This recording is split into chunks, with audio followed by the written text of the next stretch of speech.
হলো আমার আর্টওয়ার্ক। আজকে আমি টেক্সচার আর্ট নিয়ে আপনাদের সামনে উপস্থিত হয়েছি।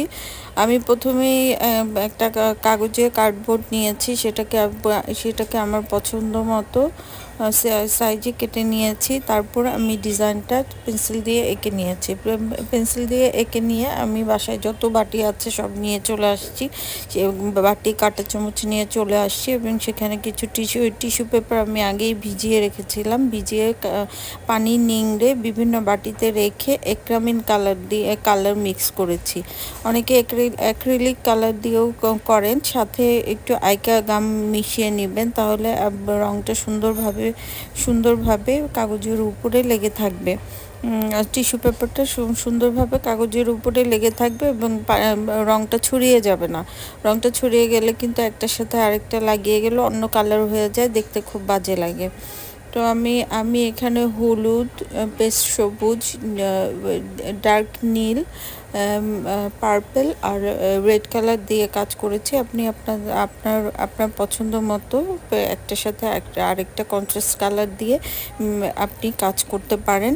আমি এখানে প্রথমে বলে রাখি, টিস্যু পেপারটা আপনাকে টুকরো করে কেটে পানির মধ্যে কিছুক্ষণ ভিজিয়ে রাখতে হবে। ভিজিয়ে রাখলে টিস্যু পেপারটা যখন নরম হয়ে যায় তখন ওটাকে ম্যাশ করতে হবে। ম্যাশ যদি না করেন তাহলে একটু আস্তে থাকলে কাজ করতে অসুবিধা হয়। এই কারণে একটু গুঁড়া যখন হয়ে যাবে, তখন একটু তুলার মতো যখন হয়ে যাবে, তখন আপনি ওটাকে নিংড়ে আপনার যে পাত্রে রং মিশাবেন সেই পাত্রে নিয়ে আপনার পছন্দ মতো আঠা আর টিস্যু পেপার সুন্দরভাবে মিক্স করবেন।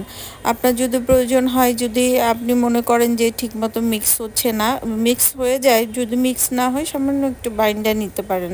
আপনারা সবাই জানেন অ্যাক্রিলিক কালার হচ্ছে বাইন্ডারের ব্লকের রং মিক্স করতে হলে আইকার বদলে আপনি অ্যাপ্রিটনও মিক্স করতে পারেন। এর সাথে একটু বাইন্ডার মিক্স করতে পারেন। যখন এটা বেশি শুকনো মনে হবে, সামান্য একটু বাইন্ডার মিক্স করে নিলেন। তো আপনাদের সাথে কথা বলতে কাজের অর্ধেক হয়ে গেছে। এখন কাজ, এটা শুকিয়ে গেলে, এটা যখন কাজটা শেষ হয়ে যাবে তারপরে আপনি শুকাতে দিবেন। শুকাতে বেশ সময় লাগবে। অবশ্য এখন শীতকাল খুব তাড়াতাড়ি সব কিছু শুকিয়ে যায়, কারণ এখন ড্রাই সিজন, তো যেখানে পানি থাকে পানিটা তাড়াতাড়ি শুষে নেয়। এটা শুকিয়ে গেলে আমি এটা চারিদিকে একটু ফ্রেমের মতো করব। ফ্রেমের মতো করে আমি দেয়ালে ঝুলিয়ে রাখবো। আপনারা দেয়ালে না ঝুলিয়ে কোনো কিছুর সাথে একটু হেলান দিয়ে রাখতে পারেন।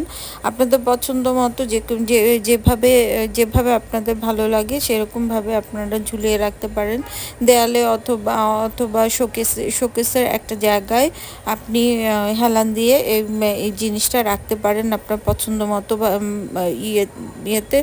তো আপনাদের কাছে কেমন লাগলো আমার আর্টওয়ার্কটা, এটা হচ্ছে ফাইনাল আর্টওয়ার্ক। আপনাদের কাছে কেমন লাগলো আমাকে জানাবেন, এবং আপনারাও বাসায় করে ঘরের ডেকোরেশনের কাজে লাগাতে পারেন।